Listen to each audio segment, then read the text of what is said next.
एक बात हमारी बहुत ध्यान से सुनिए सब लोग। ठाकुर जी के प्रति आस्था होना, ठाकुर जी के प्रति श्रद्धा होना, समर्पण होना, ठाकुर जी के प्रति लगाव होना, ये सब बाद की बात। सबसे पहला ये विश्वास होना कि यही सत्य है, ये परम सत्य है। मैं एक बात कथा में कहता हूं, बहुत ध्यानपूर्वक सुनिएगा। हमारा और ठाकुर जी का एक खेल चल रहा है, एक गेम चल रहा है। कौन सा खेल? बचपन में एक खेल खेला था हम लोगों ने,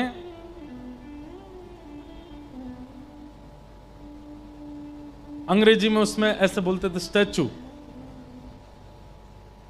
एक बालक कोई 10 तक गिनती गिनता था, 1 2 3 4 10 जैसे ही होते थे, और पीछे मुड़ के देखता तो 5-6 बालक जो हैं वो अलग अलग मुद्राएं धारण कर लेते थे। और फिर वो जो बालक गिनती गिन रहा था उसका टास्क क्या होता है? जितने मूर्ति बन के खड़े हैं इनको बिना छुए अपनी बातों से, अपनी क्रिया से, अपनी हरकतों से इनको हंसा के दिखाओ, इनको बुलवा के दिखाओ, इनके हाथ पर हिला के दिखाओ। और जो जो हिलता जाता था वो आउट होते जाते थे। एक बात कह दें, अन्यथा मत लीजिएगा, इस खेल में हम लोग हार रहे हैं ठाकुर जी जीत रहे हैं, क्योंकि ठाकुर जी आउट हो ही नहीं रहे हैं, ऐसे ही खड़े हैं पिछले 500 साल से। नाथ द्वार चले जाओ, वहां पे ऐसे ही खड़े हैं। हम सबके घरों में ऐसे ही बैठे हैं, वृंदावन में ऐसे ही खड़े हैं।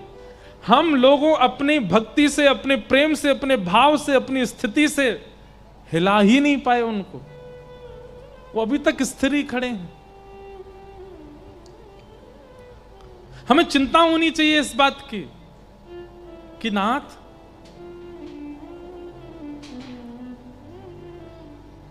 हमारा प्रेम ऐसा नहीं, हमारा भाव ऐसा नहीं कि आप थोड़े से मचल जाओ। ठाकुर जी जैसे वैसे ही रहते हैं, कभी कोई परिवर्तन उनमें नहीं दिखता। क्यों? क्योंकि हमारे विश्वास में कहीं ना कहीं अभी कमी है, हमारे प्रेम में कमी है, हमारी भावनाओं में, हमारी श्रद्धा में कमी है। हम लोग कहीं ना कहीं स्वार्थी बन जाते हैं, इसी कारण से वो केवल एक स्थिरता बनी रहती है। ठाकुर जी सचल नहीं होते। श्री नामदेव जी महाराज, श्री तुकाराम जी महाराज, ज्ञानेश्वर माउली, जनाबाई, ये जितने नाम हैं भक्तों के, इन सब ने ठाकुर जी को सचल किया, और आज की भाषा में कहूं तो आउट किया था। ठाकुर जी हिल गए थे इनके लिए।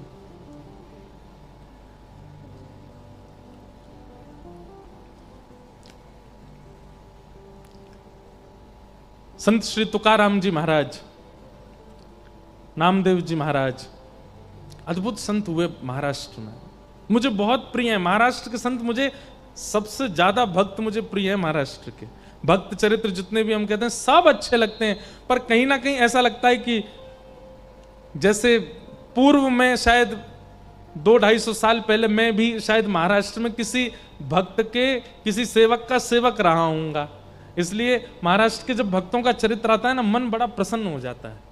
हमको मराठी समझ नहीं आती, पर अभंग सुनना इतना अच्छा लगता है, ऐसा लगता है कि मानो कोई अपनों की बात कर रहा है।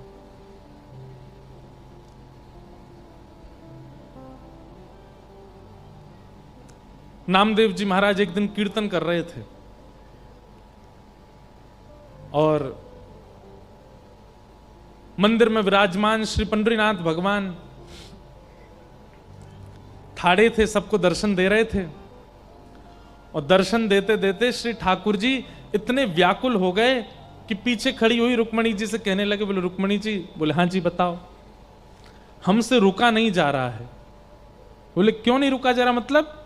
बोले नामदेव जी इतना सुंदर कीर्तन कर रहे हैं, इतने आनंद से नृत्य कर रहे हैं, इतने सारे वैष्णव मिलकर के करताल बजा रहे हैं, मुझसे रुका नहीं जा रहा। मेरा मन हो रहा है कि मैं भी कीर्तन में चला जाऊं, जाकर के नृत्य कर लूं थोड़ा सा। रुक्मणी जी बोली, आप यदि चले गए तो यहां दर्शन कौन देगा सबको? बोले दर्शन की तो बात ऐसी है कि आप भी हमारी तरह ही खड़ी हो, थोड़ी देर के लिए आप ही हमारा मुकुट पीतांबर पहन के खड़ी हो जाना, सब आपको ही विट्ठल समझ के प्रणाम कर लेंगे, हमको जाने दो। रुक्मणी जी बोली चलो एक बात तो बन गई कि आपकी जगह मैं खड़ी हो जाऊंगी, लेकिन आप अगर कीर्तन में जाएंगे, आपके जाते ही सब खड़े हो जाएंगे, सब कीर्तन रोक देंगे, सब आपके स्वागत सत्कार में लग जाएंगे, आपके पांव छूने लगेंगे, कीर्तन के बीच में विक्षेप डालने के लिए आप जाओगे।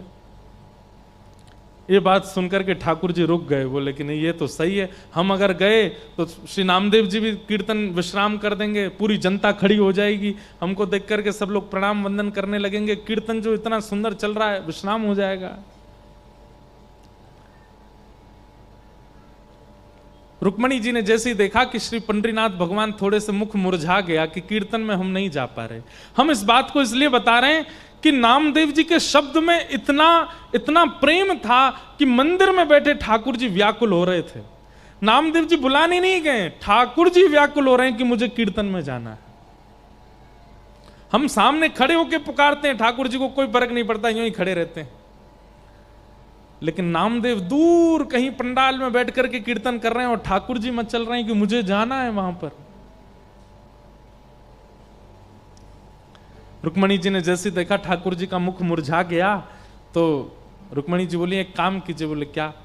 ये आप काली कमली ओढ़ते हैं ना, इसी को सौल बना करके और ढक करके अपने आप को और आप चले जाओ कीर्तन में, लेकिन सुनिए क्या पीछे ही खड़े रहिएगा, कहीं आगे मत जाइएगा, एकांत में बिल्कुल जहां कोई ना हो वहां खड़े होकर के कीर्तन सुन लीजिएगा, थोड़ा आनंद लेके आप आ जाओ। ठाकुर जी बोले ये बढ़िया युक्ति बताई। ठाकुर जी ने तुरंत सौल ओढ़ी और पूरा अपना सर्वांगीण अंग ढक लिया, काली सौल और कालो लाला, दिखाई तो दे मैंने लेकिन ठाकुर जी की पहचान तो चाल से ही हो जाती है, उनकी चाल ही ऐसी मदमस्त है कि कोई ना पहचाने। लेकिन फिर भी ठाकुर जी को यह था कि विक्षेप नहीं हो कीर्तन में, मैं पीछे जाके खड़ा हो जाऊंगा। आहा, ठाकुर जी पीछे आकर के खड़े हो गए, हजारों की तादाद में वैष्णव बैठे थे और श्री पंडरीनाथ भगवान पीछे खड़े होकर के एक दीवार से टेक लगा करके मधुर भाव से नामदेव जी का कीर्तन सुन रहे हैं। और सुनते सुनते सुनते सुनते जैसे जैसे कभी कभी श्रोताओं में उचंग आती है ना, ऐसे ठाकुर जी में उचंग आने लगी।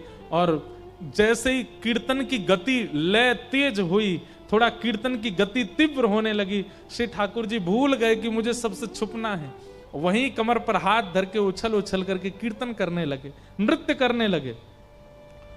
और नृत्य करते करते ठाकुर जी के नेत्र बंद हो गए। अब जैसे ठाकुर जी नृत्य करने लगे, धीमे धीमे जनता में प्रवेश करने लगे। अब पहले तो लोग उनको जगह नहीं दें अंदर आने की, लेकिन जैसे पीछे मुड़ करके देखें कौन है धक्का दे रहा है, पीछे देखें तो साक्षात पंडरीनाथ, और अपनी कमर पर हाथ धर करके मधुर भाव से नृत्य कर रहे हैं। हल्ला हो गया सब श्रोताओं में, अरे साक्षात पंडरीनाथ आ गए। सब ने मार्ग दे दिया और श्री ठाकुर जी नृत्य करते करते नेत्र बंद हैं, अश्रुपात प्रेमाश्रु गिर रहे हैं नेत्रों से, और कभी भुजा उठा के नृत्य करते हैं, कभी कमर पर हाथ धर के नृत्य करते हैं। सब देख करके आश्चर्यचकित हो गए। ठाकुर जी नृत्य कर रहे हैं और नृत्य करते करते जैसे ही सन्मुख आए, इतनी तन्मयता से ठाकुर जी नृत्य करने लगे कि ठाकुर जी की पीतांबरी धीमे धीमे खुलने लगी और खुल करके सर्वांगीण अंग से पीतांबरी उतरने लगी। लेकिन ठाकुर जी को भान नहीं है कि मेरी पीतांबरी उतर रही है।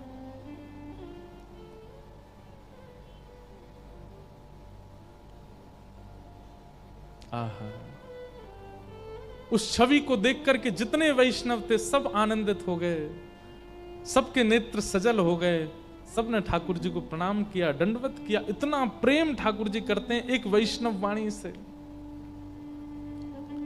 एक अभंग गाया जाता है, उसका अर्थ तो मुझे ज्यादा नहीं पता।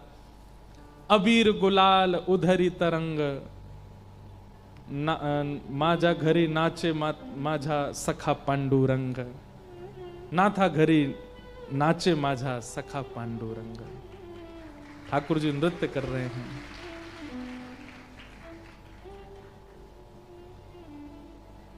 हम वैसे तो बहुत सौभाग्यशाली है कि हम ब्रज में जन्मे, पर कहीं हमारा जन्म महाराष्ट्र में हुआ होता ना तो हम सारे अभंग याद कर करके गाते, तो मराठी हमारी भाषा ही हो जाती ना फिर। लेकिन अब मराठी हमको आती नहीं। अच्छा, दूसरी बात क्या है, आप भाषा समझ करके भगवत वाणी कभी नहीं पढ़ पाओगे, भाव समझ के ही याद कर सकते हो। हमको तो इतना सुख लगता है, इसीलिए हम अष्ट सखाओं को गाते हैं, क्योंकि वो हमारी ब्रज भाषा में है। लेकिन कहीं महाराष्ट्र मराठी हमको थोड़ी आ गई होती तो हम सारे यहाँ के अभंगों को याद कर करके सुनाते कथाओं में, अपने लाल जी को सुनाते, भागवत जी को सुनाते। इतना सुंदर लगता है महाराष्ट्र का भाव। तो हम क्या कहना चाह रहे हैं, हमारी पुकार से तो हिलते भी नहीं है ठाकुर जी, और श्री नामदेव जी का कीर्तन दूर चल रहा है, ठाकुर जी पहुंच गए, नृत्य करने लगे और इतने बेसुध होकर नृत्य करने लगे कि पीतांबरी उतरने लगी ठाकुर जी की। तो भैया ये जितने वैष्णव भक्त हुए, इन्होंने ठाकुर जी को इस खेल में आउट किया है। किस खेल में? कि ठाकुर जी मूर्तिमंत बन के खड़े हैं और वो अपनी कला से, अपने प्रेम से, अपने भाव से, अपने शब्दों से मूर्तिमंत ठाकुर जी को हिला डुला सके। हम में वो सामर्थ्य नहीं। हम तो खूब प्रयास करते हैं, ठाकुर जी फिर भी ऐसे ही खड़े रहते हैं। इसका मतलब क्या है, हमारी उस भाव में, हमारी उस श्रद्धा में, हमारे उस प्रेम में कहीं कमी है, इसलिए ठाकुर जी हिल नहीं रहे हैं। उसके लिए सबसे पहली बात क्या रखनी है, ठाकुर जी को परम सत्य मानो। ये परम सत्य है, ये विश्वास चित्त में आना चाहिए कि ये परम सत्य है। ठाकुर जी के सन्मुख जाकर के पूर्ण भाव से जब पंडरीनाथ भगवान का दर्शन करो, श्री रंगनाथ भगवान का दर्शन करो, राधा रमन लाल जी का दर्शन करो, तो ये भाव चित्त में आ जाना चाहिए, ये परम सत्य है। ये प्रथम भाव रखना है हमें चित्त में। उसके बाद आपका प्रेम, उसके बाद श्रद्धा, उसके बाद भक्ति, जो कोई भी है वो अपने आप सुंदर होती चली जाएगी। कहीं ना कहीं हमारे चित्त में परम सत्य की भावना नहीं है, इसीलिए बाकी के सब भाव निपुण नहीं हो पाते। श्री वेदव्यास जी महाराज ने भागवत के प्रथम श्लोक में कृष्ण को प्रणाम नहीं किया, राम को प्रणाम नहीं किया, नारायण को प्रणाम नहीं किया, विष्णु को प्रणाम नहीं किया। क्या कहते हैं? सत्यम परम धीमहि, मैं परम सत्य को वंदन करता हूं। केवल यही भाव परम सत्य का चित्त में लेकर के वेदव्यास जी ने संपूर्ण भागवत की रचना कर दी। हमारे अंदर कहीं ना कहीं संसार सत्य है, ठाकुर जी को सत्य मानते हैं, पर कहीं ना कहीं संसार को भी सत्य मानते हैं, कहीं ना कहीं व्यवहार को भी सत्य मानते हैं।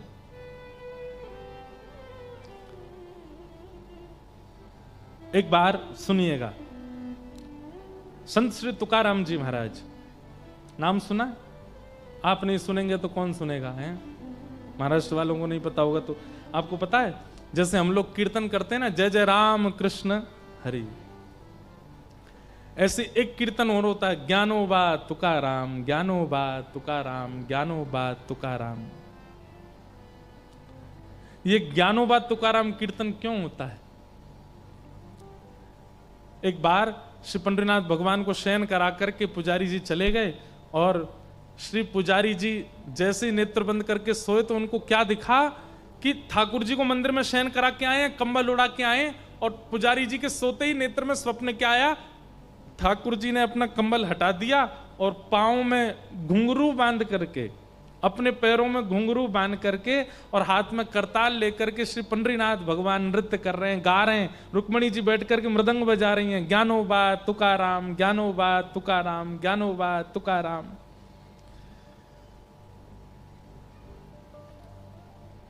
ये दृश्य देख करके पुजारी जी व्याकुल हो गए, बोले मैं ठाकुर जी को सुला के आया, ये कैसा सपना आया कि ठाकुर जी सोए नहीं है। दौड़ करके गए और मंदिर में जाकर के धीमे से भीतर गर्भगृह के अंदर झांक करके देखा तो वहां यही दृश्य दिखा, श्री पंडरीनाथ भगवान हाथ में करताल लिए, मंजीरा लिए, ज्ञानोबा तुकाराम, ज्ञानोबा नृत्य कर रहे थे। रुक्मणी जी मृदंग बजा रही हैं। और श्री ठाकुर जी नृत्य कर रहे हैं। पुजारी जी ने तुरंत प्रणाम किया, जय हो पंडरीनाथ। ठाकुर जी तुरंत स्थिर होने लगे, अपने स्थान पर खड़े होने लगे, बिल्कुल स्थिर। बोले अब मत होइए, चोरी पकड़ ली हमने, अब जैसे हो वैसे ही रहो। ठाकुर जी बोले आप क्यों आ गए? बोले क्योंकि हमको स्वप्न में दिख रहा था कि आप सो नहीं रहे हो, आप नाच रहे हो।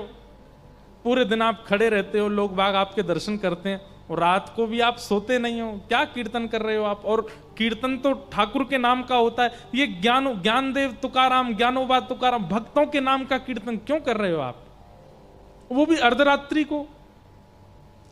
ठाकुर जी बोले मुझे इनकी बहुत याद आती है। इन्होंने मेरे को इतना गाया, मेरा इतना कीर्तन किया कि मैं स्वयं को रोक नहीं पाता इनका कीर्तन करने से। इसलिए करताल लेकर के पूरी रात मैं अपने भक्तों का कीर्तन करता हूं। पुजारी जी बोले एक बात बताइए, भक्त तो आपके बहुत सारे हुए, लेकिन आप केवल ज्ञानोबा तुकाराम ही क्यों? ये दो मतलब आपके ज्यादा प्रिय हैं। श्री ज्ञानदेव जी महाराज और श्री तुकाराम जी यही आपके अति प्रिय हैं। बाकी के इतने सारे भक्त हुए, श्री नामदेव जी भी हुए, और उत्तर भारत के कई सारे भक्त हुए, अष्ट सखा हुए, ये सब, तुलसीदास जी महाराज आदि, इन सब का किसी का नाम नहीं, ज्ञानोबा तुकाराम। ठाकुर जी बोले भक्तों की यदि गिनती की जाए तो मेरे अवतार कम पड़ेंगे, भक्तों के अवतार ज्यादा हैं। इतने सारे भक्त हैं कि सबका नाम एक साथ गाना मेरे लिए संभव नहीं। इसलिए हम क्या करते हैं? बोले एक भक्त तो है आदि भक्त और एक भक्त है अंत भक्त। आदि भक्त कौन? श्री ज्ञानदेव जी महाराज। भक्ति काल, भक्ति शतक आया था भारत में, 100 साल केवल भक्ति हुए थे। भक्ति शतक के सबसे पहले भक्त हैं श्री ज्ञानेश्वर माउली। इसलिए ठाकुर जी कहते हैं पहला नाम मैं उनका लेता हूं। और श्री भक्ति शतक के सबसे विश्राम के भक्त हैं श्री तुकाराम जी महाराज। छत्रपति शिवाजी महाराज के समय पर तुकाराम जी महाराज। तो ये 100 साल की जो भक्ति काल आया था उसमें प्रथम हुए श्री ज्ञानदेव जी, दूसरे हुए, अंतिम हुए श्री तुकार। इसलिए हम इन दोनों का नाम बोलते हैं। इस बीच में जितने भक्त हैं सबको, सबके नाम अपने आप उच्चारित हो जाते हैं, इसलिए ज्ञानोबा तुकाराम। पुजारी जी इतने प्रसन्न हो गए, बोले जय जय, आप विश्राम करो। बोले कल से हम नियम लागू करवा देंगे, जय जय राम कृष्ण हरि तो कीर्तन होगा ही, और साथ में ज्ञानोबा तुकाराम, ज्ञानोबा तुकाराम, ये कीर्तन भी होगा। तो जब हम राम कृष्ण हरि गाते हैं, हम लोगों का मन नृत्य करता है, पर बीच बीच में जब ज्ञानोबा तुकाराम गाते हैं तो श्री पंडरीनाथ भगवान नृत्य करने लगते हैं, आनंदित हो जाते हैं, मेरे भक्तों का नाम गा रहा है। एक बात कहें, कभी कोई अपराध आपसे बन जाए, कभी कोई पाप आपसे बन जाए, और आपको उसका भय लगता हो कि नाथ मुझसे ये गलती हो गई, अब इसकी मैं क्षमा कैसे मांगूं, खूब सारे भक्तों का नाम कीर्तनबद्ध करके ठाकुर जी के आगे गा देना। खूब सारे भक्तों के नाम कीर्तनबद्ध करना। हम लगे हैं, आज ही हमारे मन में ये भाव आया कि एक कीर्तन ऐसा बनाएं जिसमें केवल भक्तों के नाम हो, और भक्त नाम कीर्तन करके ठाकुर जी को प्रसन्न कर दो। कभी कोई अपराध बन जाए, वो भक्त नामा, वैसे तो भक्त नामावली है हमारे भक्तमाल जी में भी गाई जाती है, ब्रज के रसिक संत गाते हैं, भक्तों के नाम गाते हैं, पर एक सहज कीर्तन बनाने का मन है कि एक कीर्तन ऐसा बनाएं कि कभी ठाकुर जी के सामने बैठ करके गावें, ठाकुर जी प्रसन्न हो जाएं। तुकाराम जी महाराज जिनका मैं स्मरण कर रहा था, संत श्री तुकाराम जी महाराज अद्भुत महापुरुष हुए।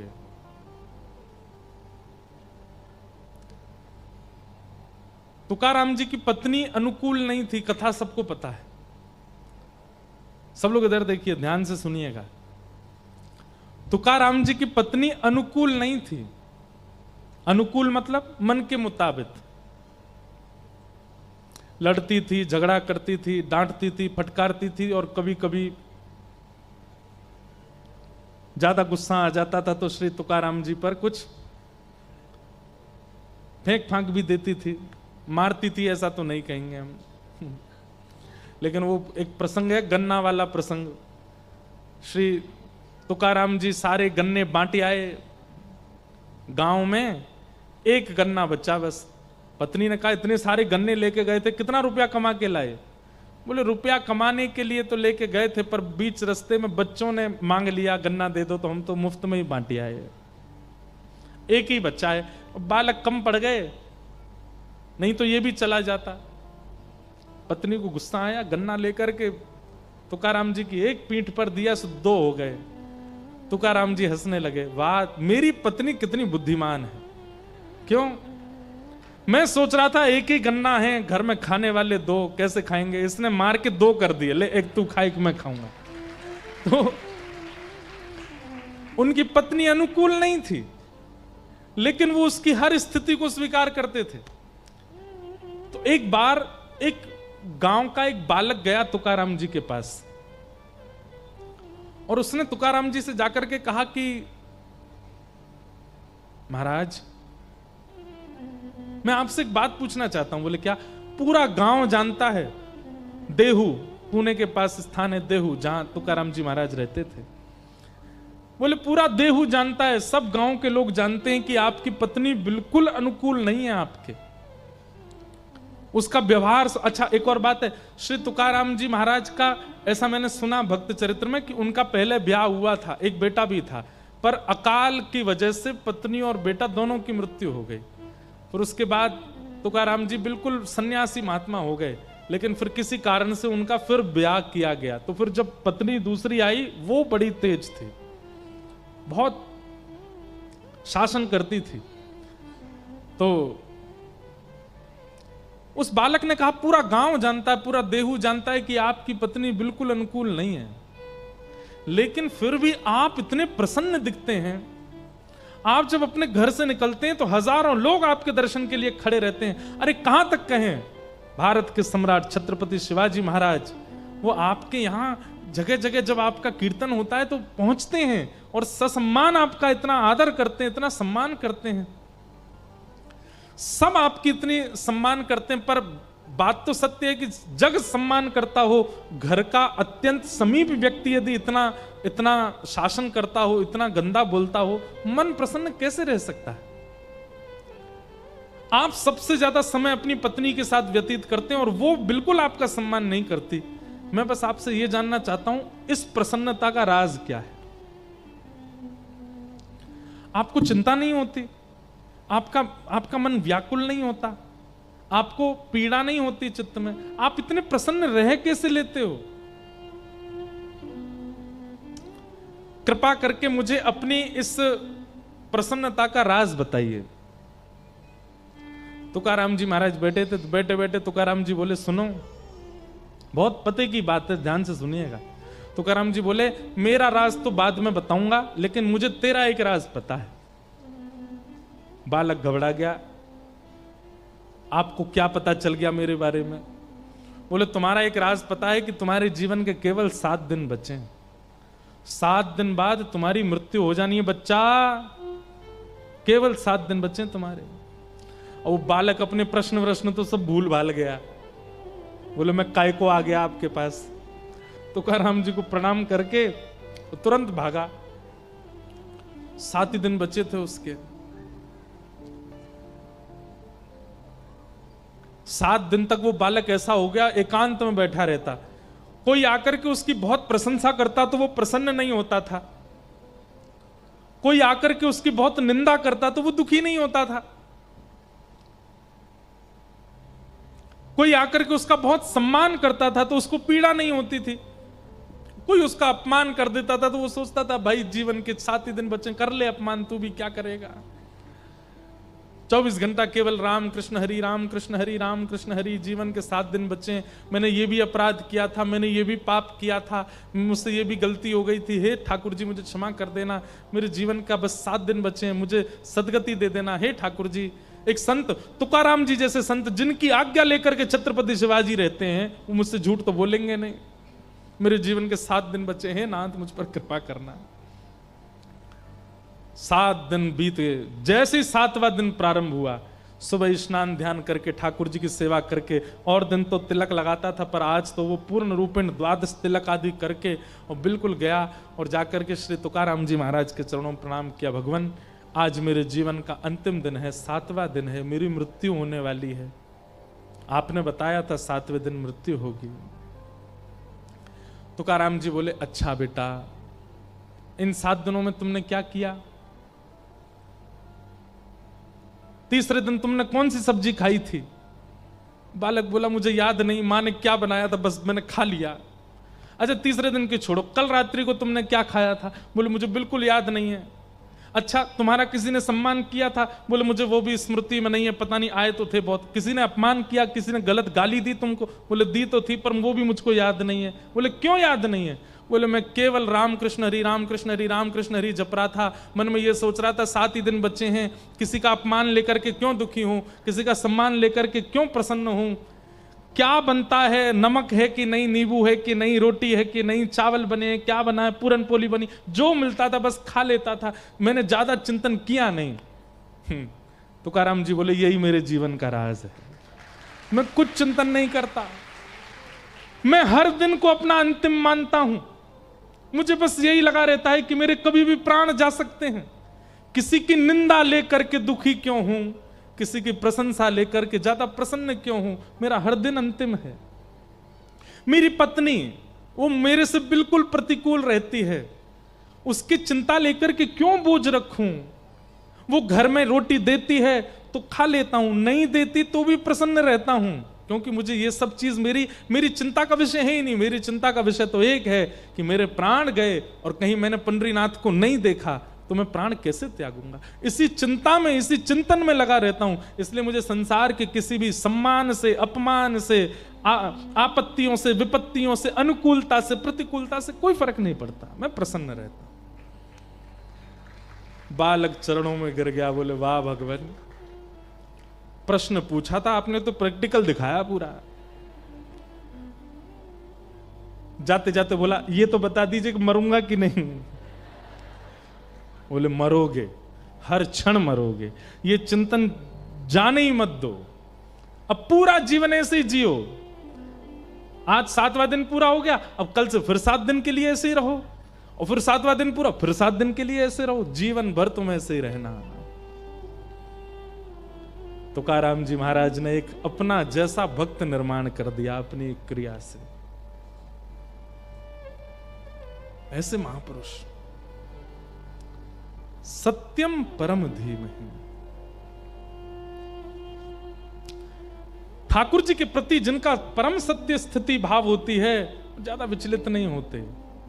इसलिए ठाकुर जी के प्रति सबसे पहले जो निवेदन आपको करना है, उनके प्रति परम सत्य की भावना रखना कि ये परम सत्य हैं, बाकी सब मिथ्या है, यही परम सत्य है बस।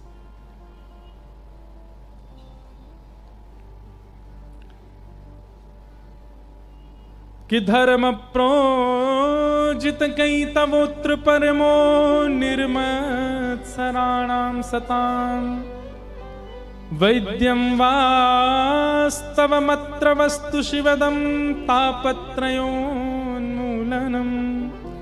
श्रीमद्भागवते महामुनिकृते किं वा परैरीश्वर सद्यो हृदयवरुध्यते त्रिकृतभिः शुश्रूषुभिस्तच्छणा।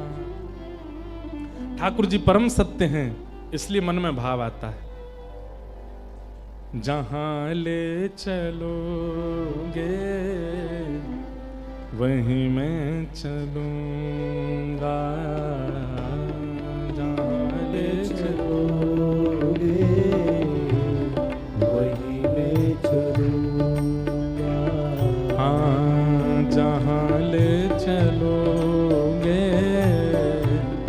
वहीं मैं चलूंगा,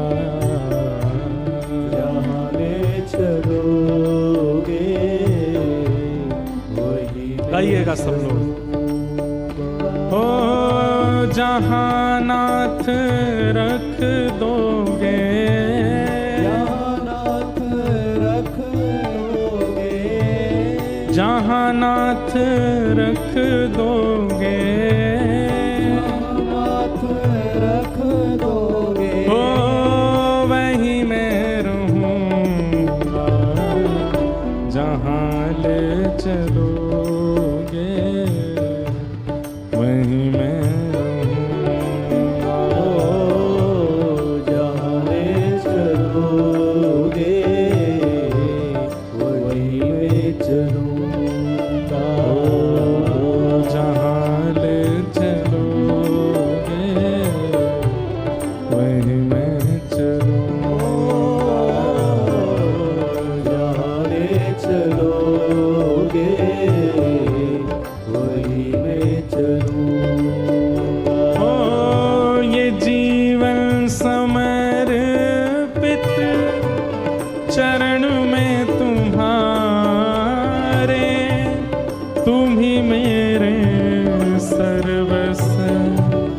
तुम ही प्राण प्यारे, जीवन समर्पित गाइए।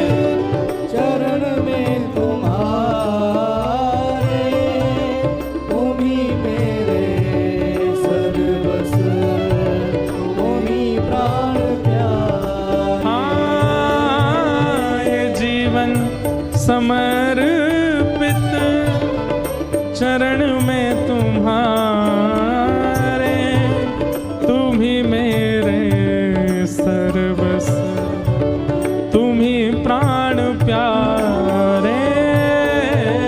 जीवन समर्पित चरण में तुम्हारे, तुम ही मेरे सर्वस्व, तुम ही प्राण प्यारे। ओ तुम्हें छोड़ कर नाथ, तुम्हें छोड़ कर हाँ तुम्हें छोड़ कर नाथ, तुम्हें छोड़ कर मैं किस से कहूँगा, जहाँ ले चलोगे वहीं मैं चलूँ,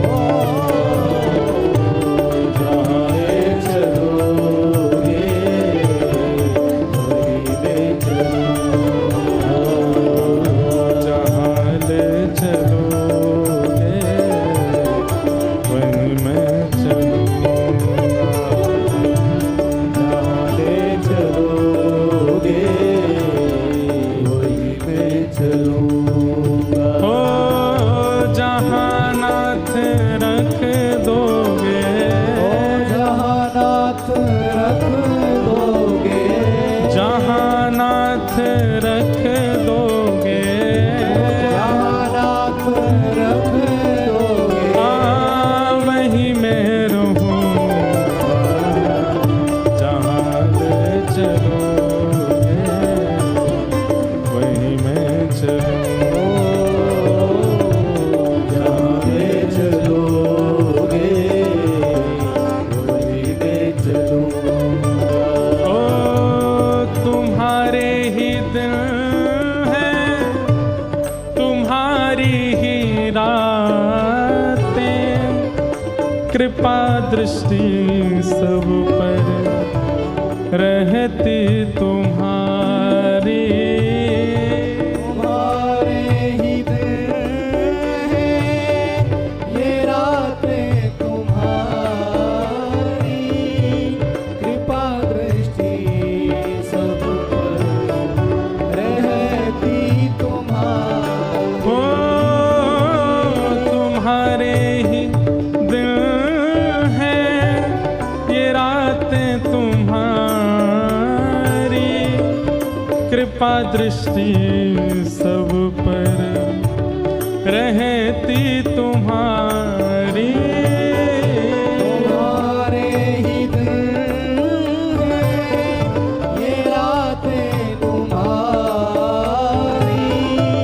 कृपा दृष्टि सब पे रहती तुम्हारी। सुख दो या गम जो भी, सुख दो या गम जो भी, सुख दो या गम जो भी, सुख दो या गम जो भी, मैं प्रेम से सहूँ। जहाँ ले चलोगे वहीं मैं चलूँ। जहाँ ले चलोगे वहीं ले चलूँगा। ओ जहाँ नाथ रख दोगे, जहाँ नाथ रख दोगे, जहाँ नाथ रख दोगे, जहाँ नाथ रख दोगे, ओ वहीं मैं रहूँगा। जहाँ ले चलोगे वहीं मैं चलूँगा। जहाँ ले चलो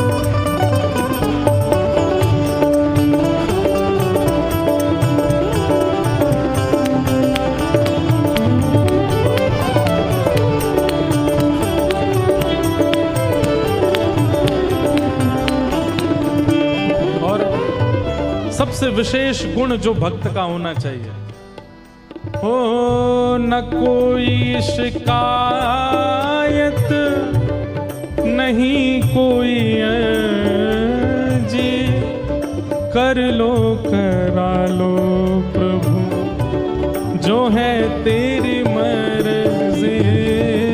न कोई शिकायत नहीं कोई अर्जी, कर लो करा लो जो है तेरी मर्जी।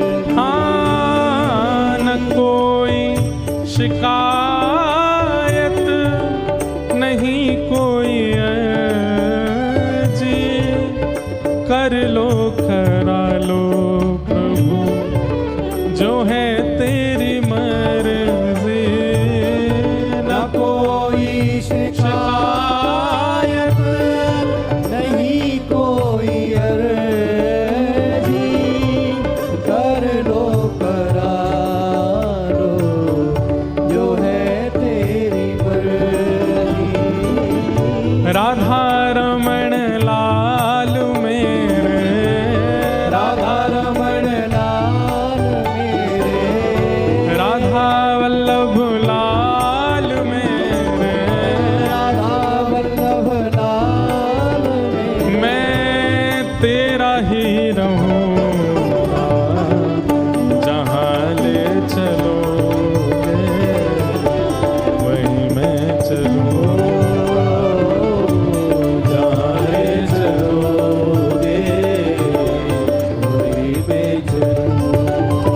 ओ जहाँ नाथ रख दोगे, जहाँ नाथ रख दोगे, ओ जहाँ नाथ रख दोगे, जहाँ नाथ रख दोगे, ओ वहीं मैं रहूँगा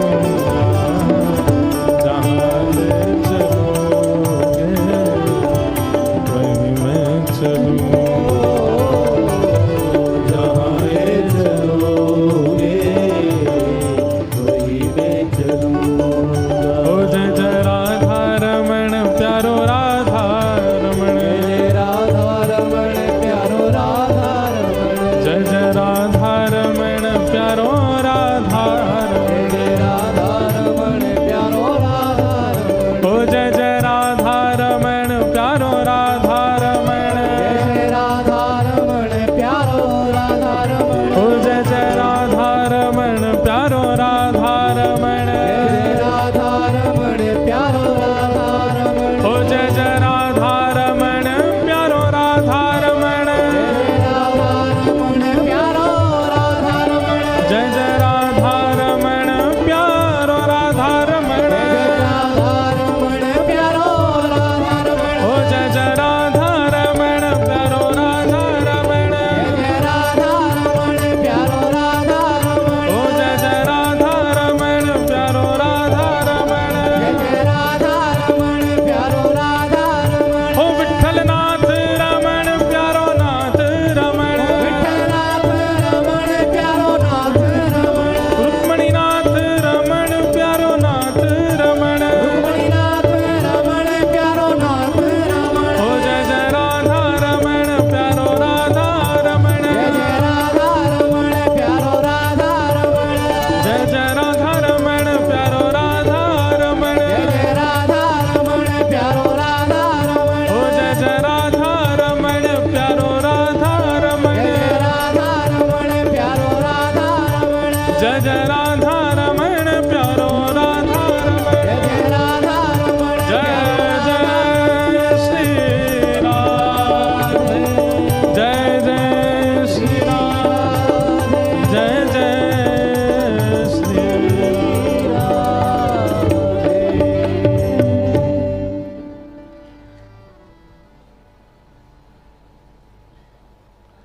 बोलो वृंदावन बिहारी लाल की। सत्य, परम सत्य की स्थिति ठाकुर जी के प्रति रखना, उनके लक्षण इस भजन में सब बताए गए हैं। परम सत्य की स्थिति कैसी होती है? न कोई शिकायत न कोई अर्जी, कर लो करा लो प्रभु जो है तेरी मर्जी। जिसके प्रति परम सत्य की स्थिति होती है उसके प्रति ऐसा ही भाव होता है। आप सब लोग ट्रेन में बैठते हो, बहुत ध्यान से सुनिएगा हमको। ट्रेन में बैठते हो, भुसावल से बैठे मुंबई तक जाना है। आपने लोको पायलट को देखा नहीं है जो ट्रेन चलाता है, लेकिन आप अपनी सीट पर जाकर के बढ़िया हाथ की तकिया लगाए सो जाते हो। कैसे? यही भाव रखते हो आप लोको पायलट के प्रति? क्या? न कोई शिकायत न कोई अर्जी। अब अर्जी तो कैसी है? रास्ते में कहीं मन हो रहा है पानी पीना, लेकिन स्टेशन नहीं है, चल रही है गाड़ी, कैसे रुक जाएगी? कर लो करा लो प्रभु जो है तेरी मर्जी। और उसका फल क्या मिलता है कि आप सही सलामत मुंबई पहुंच जाते हो, मतलब अपने गंतव्य तक पहुंच जाते। फ्लाइट में भी ऐसा ही होता है। पायलट को हम जानते नहीं, उसको देखा नहीं, पर उसके प्रति इतना समर्पित होकर के बैठ जाते हैं। अब बताओ, कोई व्यक्ति हमारी जान के साथ खेल रहा है, 30,000 फीट पे ले गया हमको ऊपर, और वो भी हम उसको पैसा दे के और गए 18,000 की टिकट करा करके, उससे कहते ले चल भैया हमको। मतलब यहां 6-7 फीट से आदमी गिर जाए तो हड्डी टूट जाती है, 30,000 35,000 फीट से अगर वो गेर दे हमको, लेकिन उसके प्रति हम कैसा विश्वास रखते हैं? लोग बाग सो जाते हैं फ्लाइट में जाकर के, बढ़िया खाना पीना खाते रहते हैं, आनंद करते हैं, फोन चलाते हैं, गाने सुनते हैं। क्यों? पायलट के प्रति एक अंधविश्वास है। अच्छा, अंधविश्वास को लोग गलत रूप में लेते हैं। अंधविश्वास का मतलब लोग ऐसा सोचते हैं कि जो है पाखंड के प्रति ऐसा। अंधविश्वास का मतलब नेत्र बंद करके विश्वास, और वही विश्वास आपको आपके गंतव्य तक पहुंचा देता है। लेकिन भैया ये लोको पायलट हैं, वो पायलट हैं, इनसे भी कभी गलती हो सकती है, इन पे भी इतना भरोसा मत करो। थोड़ा भय तो रखा करो चित्त में, लेकिन फिर भी हम नहीं होते। और जिन पर बिल्कुल निर्भीक होकर के विश्वास करना चाहिए, उनसे हमारा वो भय बना रहता है। ठाकुर जी से, ठाकुर जी के प्रति हमारे चित्त में कहीं ना कहीं भय बना रहता है। ठाकुर जी के प्रति कैसा भय रहता है? अपने जीवन को लेकर के, अपने भविष्य को लेकर के, अपनी गति को लेकर के हम लोग एक अविश्वास में रहते हैं, हम लोग एक भय में रहते हैं, पता नहीं क्या होगा, पता नहीं क्या होगा। अरे विश्वास करो, ठाकुर जी को सबसे पहले तो अपने जीवन का पायलट बना दीजिए, और फिर तान दुपट्टा सोइए, आनंद करो, ठाकुर जी आनंद से पहुंचा देंगे। विचलित होने की बात नहीं। श्री तुकाराम जी ने यही भाव उस बालक को समझाया, अपने जीवन का रहस्य बताया। ठाकुर जी के प्रति परम सत्य की भावना। दूसरे श्लोक में विषय, अधिकारी, संबंध और प्रयोजन, 4 बातें बताई गई कि धर्म प्रोजित कैतवोत्र परमो निर्मत्सराणाम सताम वैद्यम वास्तवमत्र वस्तु शिवदम तापत्रयोन्मूलनम श्रीमद्भागवते महामुनि कृते किंबा परैरीश्वर सद्यो हृदयवरुध्यते त्रिकृत भी शुश्रूषुभिस्तत्क्षणात्। बहुत सावधानी से। अच्छा, एक बात हम सोच के आए तो पूछेंगे सबसे, आप में से विट्ठल भगवान के दर्शन किए कितने लोगों ने? पंढरपुर कौन कौन गया? अब फिर ठीक है। मेरे को मन में ऐसा आया, मैंने कि भाई यहां से पंढरपुर बहुत दूर है, हम रोज विट्ठल भगवान गाए जा रहे हैं, क्या पता चली इनमें से कोई गया ही नहीं हो वहां पे। तो अच्छा है कि आप सब गए हो, जाना चाहिए। बड़े प्यारे ठाकुर हैं श्री पंडरीनाथ। धर्म प्रोजित कैतवोत्र परमो। श्रीमद् भागवत का विषय क्या है? बहुत ध्यान से सुनिएगा, सावधानी रखिए।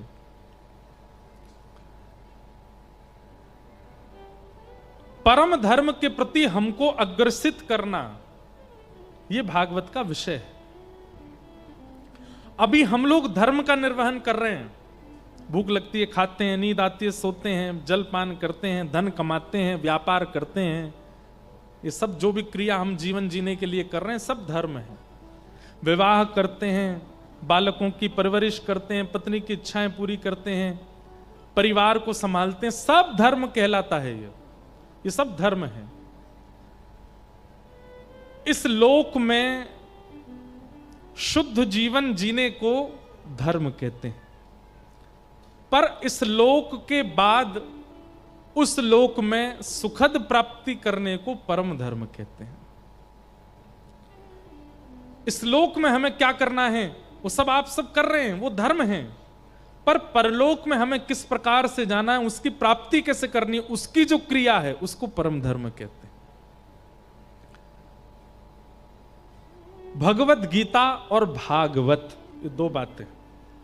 हम लोग भागवत सुन रहे हैं, भगवत गीता नहीं। कई बार तो मेरा सिर खराब होता है तब जब कथा सुनने वाला 7वें दिन प्रणाम करके ये कह दे, महाराज जी क्या सुंदर गीता पर प्रवचन किया आपने, भगवत गीता बहुत अच्छी सुनाई। उस समय मन करता है भाई तुम्हारे चरण कहाँ हैं, लाओ हम प्रणाम कर ले तुमको। पूरी कथा होगी, तुमको ये नहीं पता थी कि भगवत गीता नहीं भागवत है। श्रीमद् भगवत गीता वो जीवन कैसे जीना चाहिए वो बताती है, लाइफस्टाइल कैसी हो,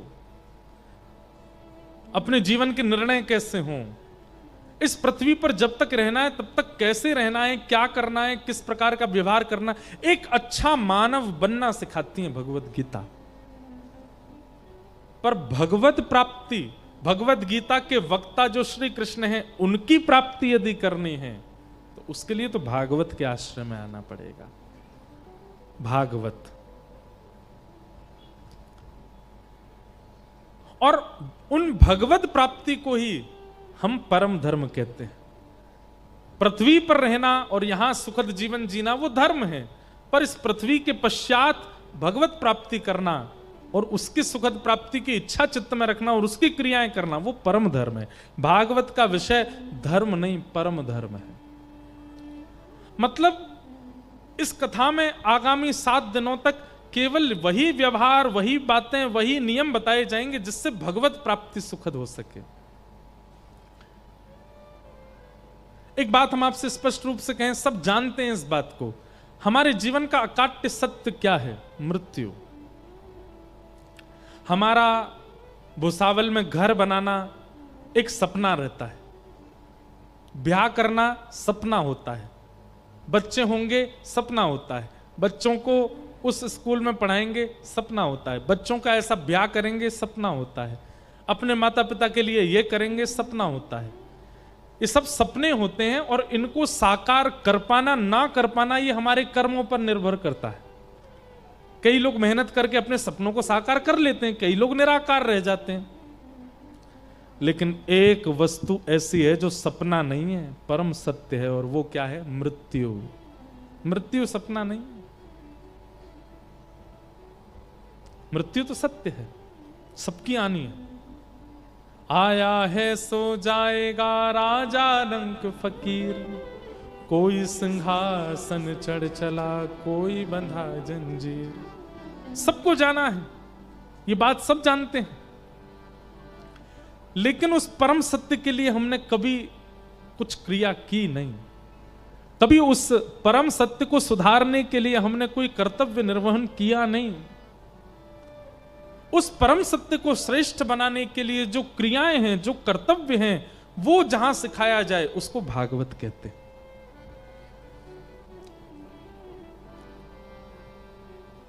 और एक बात निश्चित है कि मृत्यु के पश्चात भगवत प्राप्ति तभी हो सकती है जब जीवन काल में, अपने युवा काल में, अपने वृद्ध काल में, अपने कुमार अवस्था काल में आपने ठाकुर जी को खूब भजा हो, तभी मृत्यु के बाद उनकी प्राप्ति हो सकती है। तो अपने बाल काल में, युवा काल में, कुमार काल में, वृद्ध काल में कैसे भजना है वो जहां सिखाया जाए उसे श्रीमद् भागवत कहते हैं। श्रीमद् भागवत तो प्रेमी बनाती है, श्रीमद् भागवत तो भक्त बनाती है। इसलिए भागवत का विषय क्या है? धर्म प्रवुजत कई तवोत्र परमो, परम धर्म की प्राप्ति कराना। समझ में आ गई बात? धर्म और परम धर्म में अंतर क्या है? इस संसार में रहने के लिए, मान प्रतिष्ठा, यश वैभव, अन्न पाने के लिए जो आप कर्म करते हो वो सब धर्म है, और इस लोक से परलोक में या फिर अपने इष्ट की प्राप्ति के लिए जो आप कर्म करते हो वो सब परम धर्म है।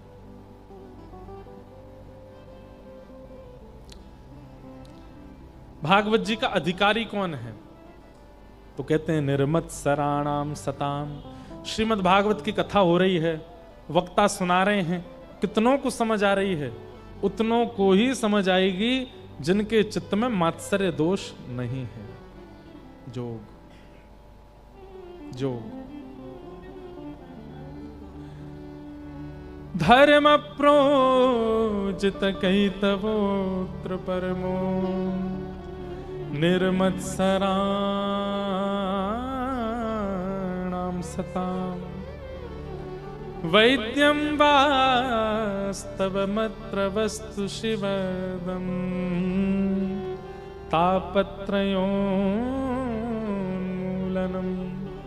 श्रीमद्भागवते महामुनिकृते किं वा परैरीश्वर सद्यो हृदयवरोध्यते कृतभिः शुश्रूषुभिस्तत्क्षणात्। श्रीमद् भागवत का धर्म क्या है? भागवत का विषय क्या है? परम धर्म। भागवत का अधिकारी कौन है? किसको सुनने का अधिकार है कथा? तो कहते हैं जिसके चित्त में मात्सर्य दोष नहीं है। मात्सर्य दोष किसको कहते हैं? संत श्री तुकाराम जी महाराज ने खूब सारे अभंग लिखे, खूब सारे अभंगों का निर्माण श्री तुकाराम जी ने किया।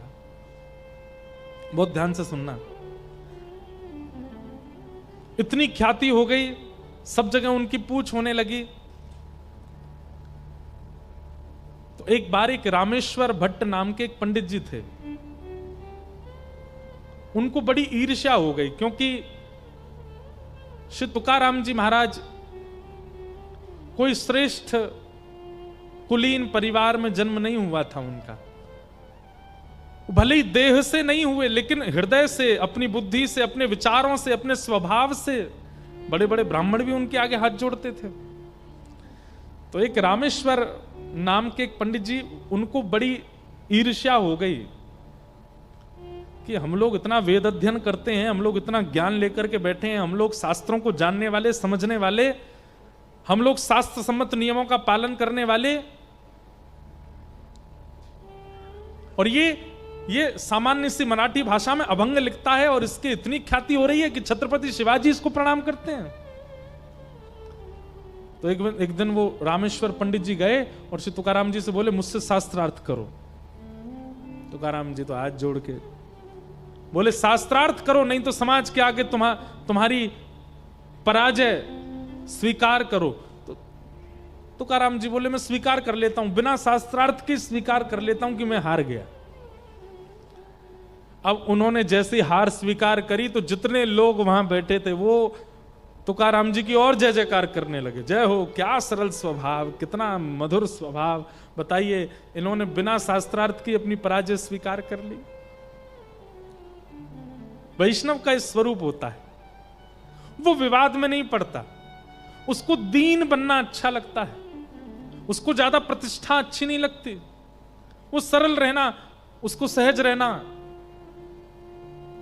एक बार मुझसे किसी ने कहा, बोले आप कहते हो कि वैष्णव के अंदर दीनता होती है, आप कहते हो वैष्णव को सरल रहना अच्छा लगता है, बोले आप खुद कथा में आते जाते हो, लोग बाग आपको इतना प्रणाम करते हैं, आप सब। मैंने भैया हम तो मना और करते हैं, पैर मत छुओ, दूर से हाथ जोड़ो, दूर से मिल लो, दूर से प्रणाम कर लो। एक बात तो है बंधुओं, व्यास मंच पर बैठे हैं, बहुत लोग मिलते हैं, बहुत लोग मानते हैं, इसलिए मैं आपको अपना अनुभव कह रहा हूं। बहुत ख्याति हो जाना और बहुत सम्मान मिल जाना, ये कहीं ना कहीं भक्ति में कटौती करता है। हमने अपने गुरुदेव से कहा एक बार कि इतना सम्मान, इतनी ख्याति मिले, उसमें भक्ति को कैसे बचाया जाए, अपने भावों को कैसे बचाया जाए। हमारे गुरुदेव बहुत सुंदर उत्तर देते हैं, लोग देवें तुम स्वीकार मत करो। क्योंकि होता क्या है, आपने सम्मान दिया और हमने स्वीकार किया, तो स्वीकार करने पर हम उसके आदी हो गए। अब हमें कल भी इच्छा होगी कि हमारा सम्मान हो, परसों भी इच्छा होगी कि सम्मान हो, हम आदी हो गए उसके, अब आदत लग जाएगी हमको सम्मान की। तो लोग कितना भी सम्मान करें, कितना भी आपको यश दें, आप स्वीकार मत करो। सिर झुका करके सबको अस्वीकार करो। तो ऐसा हो सकता है कि इतना प्रणाम, इतना सम्मान, इतनी ख्याति आपकी भक्ति पर प्रभाव ना डाले। बहुत मुश्किल है। तुकाराम जी महाराज स्वीकार कर लिए, बोले मैं अपनी पराजय स्वीकार करता हूं, आप जीते रहिए, सदा विजयी रहिए। लेकिन रामेश्वर पंडित जी को क्रोध आया, बोले कि ऐसे काम नहीं चलेगा, कुछ ऐसा करना पड़े। क्या करें? तो उन्होंने जो ग्रंथ लिखते थे अपनी स्याही से, जो तुकाराम जी अभंग लिखते थे, अभंगों का ग्रंथ उठाया और ले जाकर के एक नदी में फेंक दिया। तुकाराम जी के नेत्र सजल हो गए, क्योंकि हृदय के भाव श्री विठ्ठल भगवान को प्रसन्न करने के लिए लिखे थे, किसी जनमानस को प्रसन्न करने के लिए नहीं, ठाकुर जी को प्रसन्न करने के लिए लिखे थे। और इन्होंने फेंक दिया सब नदी में। और ऐसा करके वो रामेश्वर पंडित जी चले गए। 13 दिन तक तुकाराम जी वहीं बैठे बैठे रोदन करते रहे, स्मरण करते रहे ठाकुर जी का। तुरंत ठाकुर जी हृदय में प्रकट हुए और प्रकट होकर के कहा, नेत्र खोल करके उस नदी के पास जाओ, देखो। और जैसे तुकाराम जी गए तो सारे पत्र जितने उन्होंने लिखे थे वो सब नदी के ऊपर परत बन करके बह रहे थे। एक बूंद जल से कागज भी गीला नहीं हुआ, सब यथावत सुरक्षित। और श्री तुकाराम जी महाराज ने सबको इकट्ठा करके पुनः अपना ग्रंथ सुरक्षित कर लिया।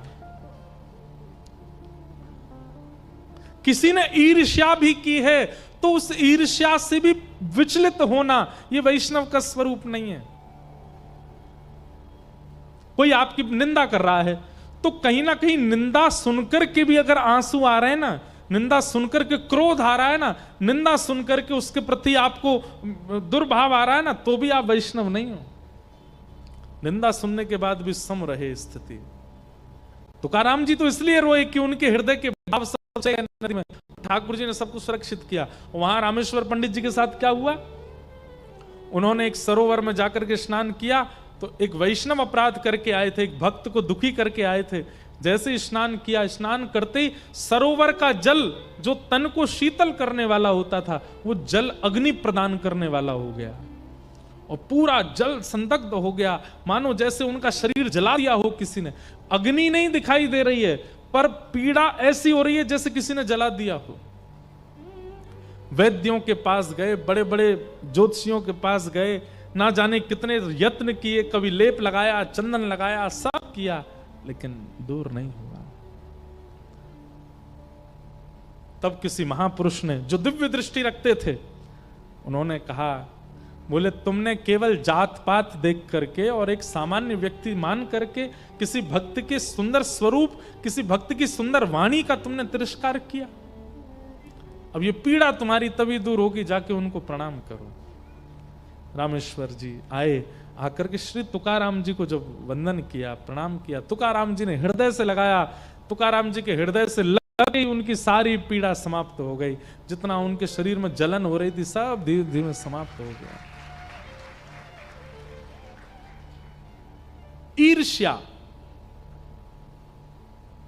निर्मत्सराणाम, कथा सुनने का अधिकारी नहीं है ईर्ष्यालु व्यक्ति। लेकिन क्या बताएं साहब, सब ईर्ष्या से युक्त हैं। संसार में कोई ऐसा व्यक्ति नहीं जिसके चित्त में तनिक ईर्ष्या नहीं होती हो।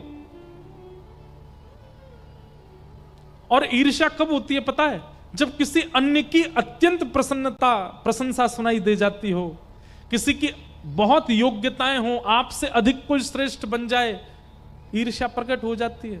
और वो ईर्ष्या कथा का, केवल कथा का नहीं, वो ठाकुर जी का ही अधिकारी नहीं। मैं कथाओं में कहा करता हूं, आपके अंदर जितने दोष हैं सब दोष ठाकुर जी से मिलने में बाधा नहीं बनेंगे, लेकिन अगर आपके चित्त में ईर्ष्या है तो ठाकुर जी से मिलने में बहुत बड़ी बाधा है। चित्त में काम है, चित्त में क्रोध है, चित्त में लोभ है, ठाकुर जी से मिल पाओगे आप, उसके बाद भी कोई दिक्कत नहीं होगी। लेकिन आपके चित्त में यदि ईर्ष्या है तो क्षमा कीजिए, इस जन्म में तो मुमकिन नहीं है कि आपको पंडरीनाथ प्रत्यक्ष दिख जाए। ईर्ष्यालु व्यक्ति को ठाकुर जी नहीं दिखते। ईर्ष्यालु व्यक्ति को कथाएं समझ नहीं आती, वो सिर ही खुजाता रहता पूरी कथा में, फोन ही चलाता रहेगा, यूं देखेगा, कभी यूं देखेगा, कभी यहां करेगा, ऐसे करेगा। हम बोलते नहीं है पर हमको ऊपर से सब दिख जाते हैं। जो व्यक्ति बहुत विचलित बैठा होता है ना, तो मन में समझ आया इसके चित्त में ईर्ष्या जरूर है। एक स्थिर आसन में नहीं बैठ सकता श्रोता, ऐसा होता रहे, यूं होता रहे, उधर दिखता है, इधर आ जा, तू भी यहां पे बैठ जा। अरे भाई, इतनी विचलनता, देहाभिमान शून्य हो जाए कथा में, उसको यह भी पता ना चले कि पिछले 2 घंटे से एक ही आसन में बैठा हूं मैं। मन बुद्धि चित्त एकाग्र होकर के केवल नेत्र दर्शन कर रहे हैं, कान श्रवण कर रहे हैं, और कान जो सुन रहे हैं मन में वो झांकी दिख रही है, ये श्रोता होता है। बहुत शरीर की भंगिमा जिसकी बदलती रहती है ना, समझ जाओ इसके चित्त में तनिक ईर्ष्या तो है, इसलिए एक आसन में नहीं बैठ पा रहा है। अब बेचारे धीरे धीरे सब अपना आसन ठीक कर रहे हैं, सीधे बैठ रहे, टेढ़े मेढ़े सब ठीक हो रहे हैं। ये तो हम आपको बता रहे हैं। कल को बालकों को छोड़ के, वृद्धों को छोड़ के और रोगियों को छोड़ के अगर कोई ज्यादा ही टेढ़ा मेढ़ा हो रहा हो कथा में, कभी यूं कभी ऐसे, कभी तो पीछे से कहना, ए ईर्ष्या कम कर ले थोड़ी सी, बहुत इधर उधर होता है। ये सब देखिए प्रमाण है। जैसे हृदय की अस्थिरता, हृदय अगर स्थिर नहीं होता तो इस बात का प्रमाण है कि आपके चित्त में ईर्ष्या है, हृदय की अस्थिरता। दूसरा, अत्यंत क्रोध, यह किस बात का प्रमाण है कि चित्त में अत्यंत काम है, इसलिए क्रोध के रूप में प्रकट होता है।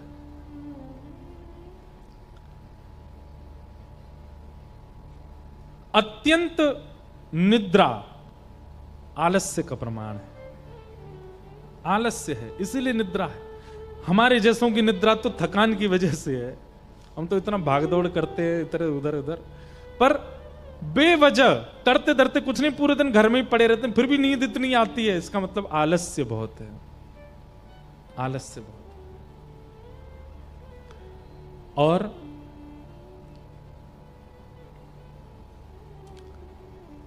मोह, कृषि के प्रति भयंकर मोह, ये आसक्ति का प्रमाण है कि चित्त में आसक्ति दोष है, इसीलिए मोह बहुत ज्यादा है।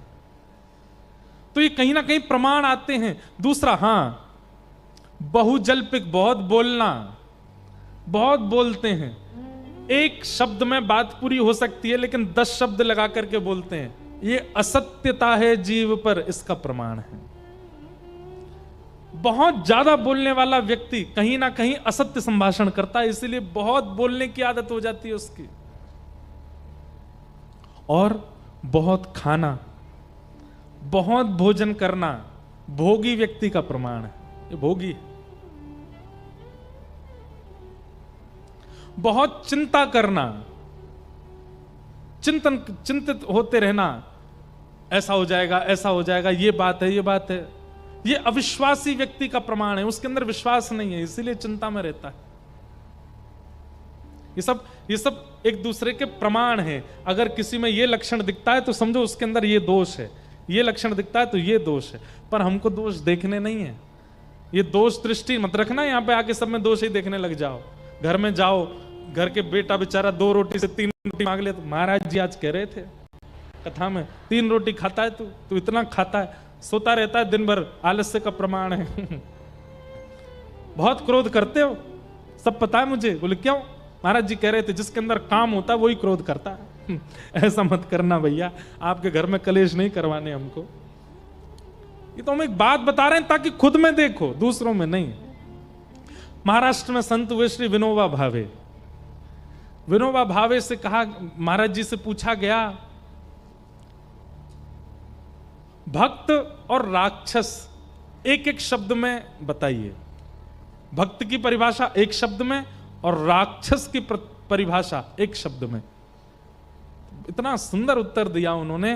वे कहते हैं, जो खुद में दोष देख करके सब में गुण देखे वो भक्त, और जो सब में दोष देख करके खुद में गुण देखे वो राक्षस। कितने अच्छा उत्तर। बोले जो मर्यादा पुरुषोत्तम, अति सुकुमार, अति कोमल, अति सुंदर राम में भी दोष देख ले वो रावण है।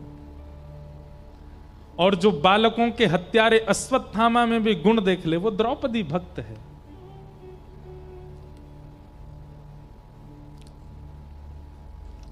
इसलिए कथा में यदि कोई दोष बताया जाता है तो वो दोष दूसरे में मत देखिएगा, खुद में देखिए।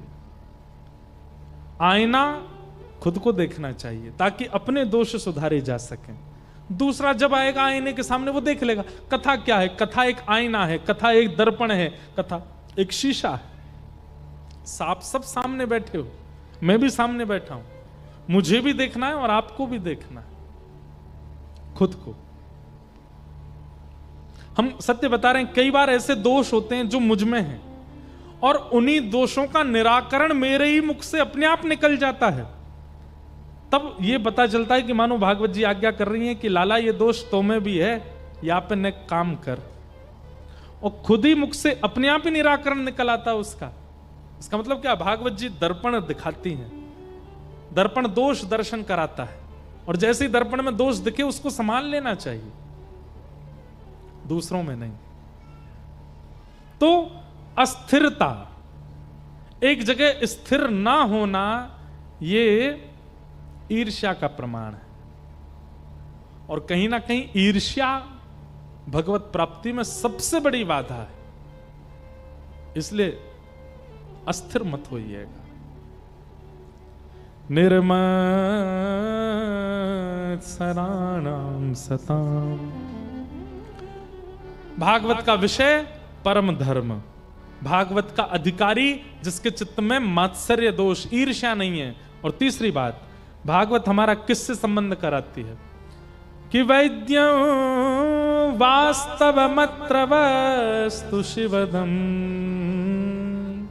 तापत्रयोन्मूलनम्। श्रीमद् भागवत कथा सुनने से आप धन कमाने में बहुत निपुण हो जाओगे। श्रीमद् भागवत कथा सुनने से आपके घर के सारे कष्ट दूर हो जाएंगे, कलेश दूर हो जाएंगे। ये सब बातें एक तरफ की हैं। भागवत जी केवल एक प्रमाण देती हैं, क्या? कि कथा सुनने के बाद ठाकुर जी के प्रति आपको कोई संबंध का दर्शन होने लग जाएगा। ठाकुर जी के प्रति आपकी भगवत दृष्टि ना हो करके कोई संबंध दृष्टि प्रकट हो जाएगी। ठाकुर जी कुछ लगने लगेंगे अपने।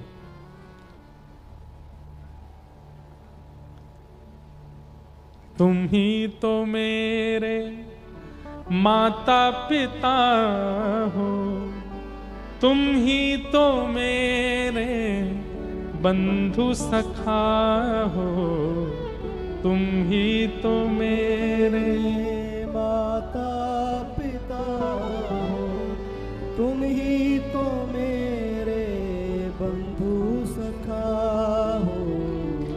कितने रिश्ते तुम संग मेरे, कोई तो रिश्ता जरूर होगा। इतने रिश्ते तुम संग मेरे, कोई तो रिश्ता जरूर होगा। कई जन्मों से बुला रहे हो, कोई तो नाता जरूर होगा। कई जन्मों से बुला रहे हैं, कोई तो नाता जरूर होगा। तुम ही तो मेरी आत्मा हो, तुम ही तो मेरे परमात्मा हो, तुम ही तो मेरी आत्मा हो, तुम ही तो मेरे परमात्मा। कितना सुंदर शब्द है। मुझ ही में रह कर मुझी से पर्दा, मुझ में रह कर मुझी से पर्दा, पर्दा हटाना जरूर होगा, पर्दा हटाना जरूर होगा। मुझ ही में रह के और मुझी से पर्दा हटाना जरूर होगा। कई जन्मों से बुला रहे हो, कोई तो नाता जरूर होगा। कई जन्मों से बुला रहे हैं, कोई तो नाता जरूर। एक प्रकार से एक बात कह दूं तो श्रीमद् भागवत जी का उद्देश्य इस भजन में लिखा है। पहली बात, तुम ही तो मेरे माता पिता हो, तुम ही मेरे बंधु सखा हो, कितने नाते तुम संग जोड़े, कोई तो नाता होगा। नाता क्या है ठाकुर जी से, ये जो स्पष्ट करे वो भागवत की कथा। दूसरी बात, तुम ही तो मेरी आत्मा हो, तुम ही मेरे परमात्मा हो। हमारे भीतर ही ठाकुर जी बैठे हैं पर हमें दिखते नहीं हैं। वो पर्दा यदि हट जाए, ये भागवत का उद्देश्य। चित्त में बैठे परमात्मा दिख जाएं। और फिर तीसरा उद्देश्य भागवत जी का क्या है?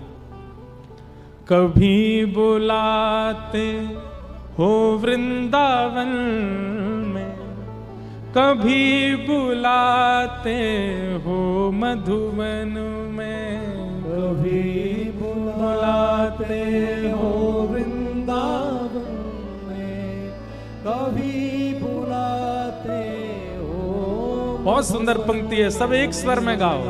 कभी बुलाते हो वृंदावन में, कभी बुलाते हो मधुबन में, कभी बुलाते हो वृंदावन में, कभी बुलाते हो मधुबन में। अपने घर तो रोज बुलाते, मेरे घर भी आना जरूर होगा।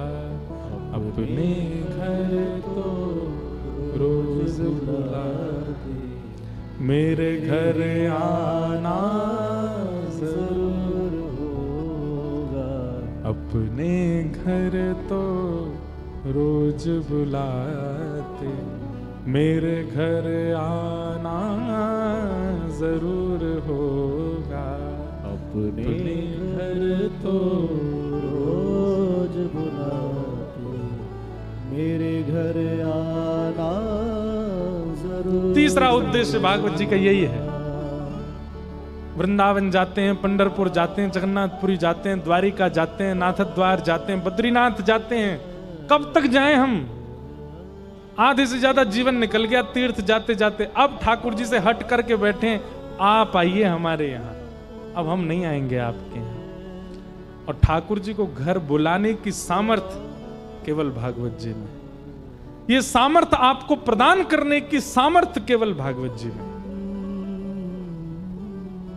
कई जन्मों से बुला रहे हो, कोई तो नाता जरूर होगा। कई जन्मों से बुला रहे हैं, कोई तो नाता जरूर होगा। आंखों में बस गई तस्वीर तेरी, दिल बन गया है जागीर तेरी। आँखों में बस गई तस्वीर तेरी, दिल बन गया है जागीर तेरी। और दास की विनती आपके आगे, दास की विनती आपके आगे, दर्शन देना जरूर होगा। दर्शन देना जरूर होगा। कई जन्मों से बुला रहे हो, कोई तो नाता जरूर होगा। जन्मों से खुला रहे, कोई तो नाता जरूर। यही है भागवत जी का उद्देश्य, ठाकुर जी को अपना कोई संबंधी बनाना, ठाकुर जी के प्रति वह प्रेम भाव रखना, ठाकुर जी को घर में ही प्रकट करा देना। हमारी महाराष्ट्र की जनाबाई रात में जब चक्की पीसती, ठाकुर जी हाथ बटाते थे जनाबाई के संग। पूरे दिन जना इतनी सेवा करती है, रात में भी सोती नहीं है, चक्की आटा पीसती है। ठाकुर जी आते चक्की पिसवाते तो जनाबाई कहती, ए विठला, ए बिट्ठू। ठाकुर जी कहते क्या हो गया? आप चक्की पिसाते हो, आपके जितने गहने सब आवाज करते हैं। तो ठाकुर जी अपने गहने उतार के धरते, अपनी बाजुएं ऊपर करते, तब जनाबाई के साथ चक्की पिसवाते। तुकाराम जी के कीर्तन में एक दिन मृदंग बजाने वाले बीमार हो गए, वो मृदंग बजाने नहीं आ पाए। तुकाराम जी का कीर्तन था, तुकाराम जी ने लोगों को भेजा, भाई उसको बोलो मृदंग वाले को आ जाए, कीर्तन उसके बिना तो आनंद आता नहीं। वो बोला मैं बहुत बीमार हूं, मैं आज नहीं आ पाऊंगा, आज तुकाराम जी कोई व्यवस्था कर लें अपने। तुकाराम जी उदास हो गए। लेकिन भाई तुकाराम जी का कीर्तन कोई मानव थोड़ी सुनता था, स्वयं विठ्ठल भगवान सुनने आते थे। विठ्ठल भगवान ने सोचा आज मृदंग वाला नहीं आया, तुकाराम जी आनंद से कीर्तन नहीं करेंगे। मृदंग वाले का रूप धारण करके विठ्ठल भगवान ही आ गए। जैसे ही कीर्तन करने के लिए खड़े हुए मंच पर, सामने से मृदंग वाला चलता आ रहा था। तुकाराम जी बोले तुम स्वस्थ हो गए? बोले स्वस्थ हो गया, बिल्कुल आनंद हो गया, लाइए मृदंग दो अभी बजाता हूं।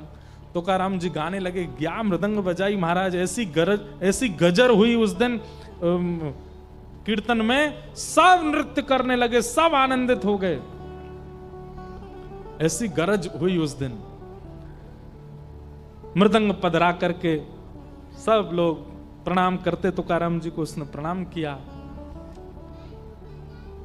अंतर ध्यान हो गया थोड़ी देर में। सब लोग बोले वो कहां गया, मिला नहीं। बोले इतनी जल्दी घर चला गया, बिन बताए चला गया, उसको बोलो प्रसाद पाके जाए, कीर्तन का प्रसाद।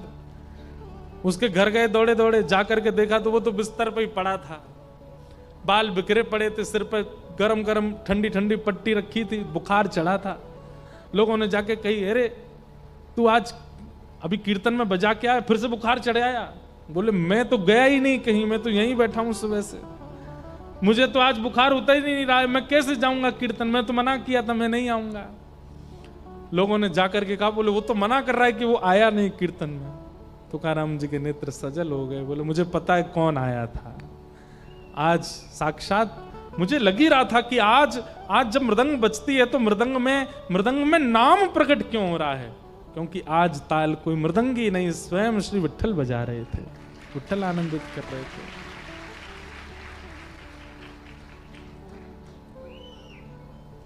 ऐसी स्थिति प्रकट कर देने की स्थिति भागवत जी में, ठाकुर जी को प्रकट करने की सामर्थ्य भागवत जी में। वैद्यम वास्तवमत्र वस्तु शिवदम, ठाकुर जी से संबंध कराती हैं भागवत जी। तापत्रयोन्मूलनम, अंतिम बात, 3 प्रकार के ताप होते हैं, आदि दैविक, आदि भौतिक, आध्यात्मिक। ताप मतलब पीड़ा, और इन समस्त प्रकार की पीड़ाओं का जो उन्मूलन कर देती हैं वो श्रीमद् भागवत है। हमारे चित्त में जितने ताप हैं, इनकी पीड़ा हमको कब होती है? जब संसार हमारे अंदर व्याप्त है। जैसे सिर दर्द हो गया, अब सिर दर्द होते ही परेशान होने लगे, बैठ गए, सो गए, कभी कुछ सिर दर्द हो रहा है, क्या करें, हमसे कुछ हो नहीं रहा।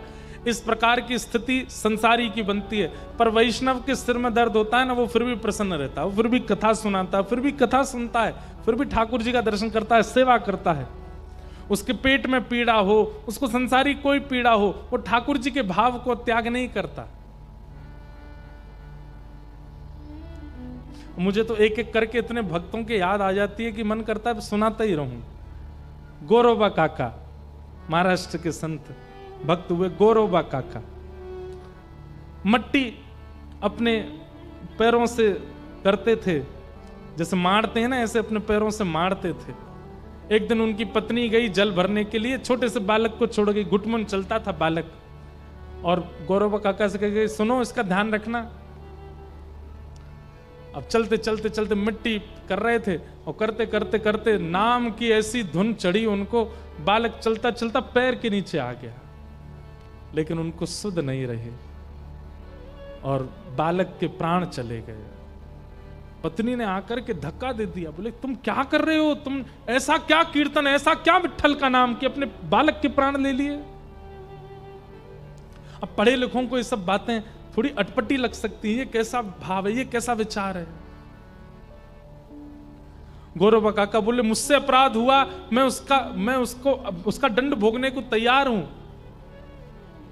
पर नाम जब प्रकट हो गया था तो तुमको नाम पर विश्वास करना चाहिए था। ठाकुर जी सब मंगल कर देते, लेकिन तुमने नाम अधूरा छुड़वा दिया, तुमने मेरा नाम यहीं रुकवा दिया। मैं प्रतिज्ञा लेता हूं आज के बाद तुम्हारा स्पर्श नहीं करूंगा। कथा तो बहुत बड़ी है। फिर एक दिन गलती से स्पर्श अपनी पत्नी का हो गया, तो गौरव काका ने जब देखा कि निद्रा में मेरा स्पर्श हो गया पत्नी से, अपने हाथों को लेकर के गए और जाकर के महाराज दोनों हाथों को कटवा दिया कि जो हरि विमुख का स्पर्श करें, ऐसे हाथों को लेके मुझे क्या करना, बिना हाथ के रहने लगे। लेकिन जीवन में उनको कभी ग्लानि नहीं हुई कि मेरे हाथ नहीं है, मैंने अपने हाथ कटवा दिए। बिना हाथ के बड़े प्रसन्न रहते थे, बोले जो हरि का नहीं है उसको रख करके क्या करना। पर आप एक दिन कीर्तन में गए और कीर्तन में ऐसा धुन चल रही थी, सब ताली बजा बजा के नृत्य कर रहे थे, तब गौरवा काका के मन में पहली बार आया कि आज तक मेरे हाथ नहीं है, इसकी मुझे ग्लानि नहीं हुई, लेकिन आज मुझे लग रहा है कि अगर मेरे हाथ होते तो मैं भी ताली बजा के नृत्य करता, मेरे हाथ ही नहीं है। उन्होंने ऐसा चिंतन किया मात्र था कि मेरे हाथ होते तो मैं भी ताली बजाता। कीर्तन चलते चलते चलते गौरवा काके दोनों हाथ प्रकट हो गए और ताली करताल बजा करके नृत्य करने लगे। अब ये ताप है, ये पीड़ा है। संसार का व्यक्ति पीड़ा में विचलित हो जाता है, उसके अनुकूल भोजन ना बने विचलित हो जाएगा, उसके अनुकूल बिस्तर ना हो सो नहीं पाएगा, उसके अनुकूल जीवन साथी ना हो छोड़ देगा, उसके अनुकूल स्थान ना हो चला जाएगा। पर वैष्णव कैसा होता है, चाहे कितनी प्रतिकूलता मिल जाए, दैहिक मिल जाए, मानसिक मिल जाए, बौद्धिक मिल जाए, शारीरिक मिल जाए, पीड़ा तो आती है लेकिन उनका प्रभाव अपने ऊपर दिखने नहीं देता, प्रसन्न रहता है, आनंद में रहता है। इन तीन प्रकारों के तापों का जो उपशमन करता है वो श्रीमद् भागवत। पीड़ा तो आएगी जीवन में, लेकिन वो पीड़ा आपके ऊपर प्रभाव नहीं डाल पाएगी। ये भागवत जी का प्रयोजन है, तापत्रयोन्मूलनम।